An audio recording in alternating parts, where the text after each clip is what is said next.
جنت سے رب ذوالجلال تک حساب و کتاب ہو جائے گا سب کا، تو جنت سے پوشاکیں آئیں گی۔ فرمایا سب سے پہلی پوشاک اول من یکسا بلال، اس امت کے سب سے پہلے مؤذن کو پہنائی جائے گی۔ سبحان اللہ۔ حضرت بلال حبشی رضی اللہ تعالی عنہ، جن کا تعارف ہی مؤذن رسول صلی اللہ علیہ وسلم کے نام سے ہوتا ہے، وہ حضرت بلال حبشی رضی اللہ تعالی عنہ سب سے پہلی پوشاک حشر کے میدان میں جو جنت سے آئے گی۔ ابھی جنتی جنت میں نہیں جائیں گے، لیکن یہ خوش نصیب ایسے ہیں جنت میں جانے سے پہلے جنتی لباس پہنچ جائے گا۔ سبحان اللہ۔ فرمایا سب سے پہلی پوشاک حضرت بلال رضی اللہ تعالی عنہ کو پہنائی جائے گی۔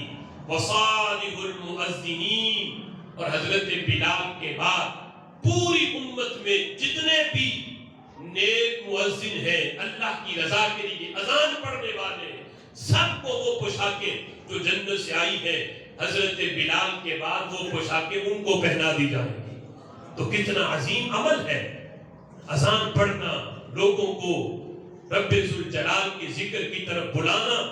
یہ کوئی معمولی عمل نہیں، یعنی کبھی گھر سے اس نیت سے بھی مسجد میں آؤ، آ کے پہلے اذان سیکھو کہ اذان پڑھنی کیسے ہے، اذان کے کلمات کس طرح ادا کرنے ہیں۔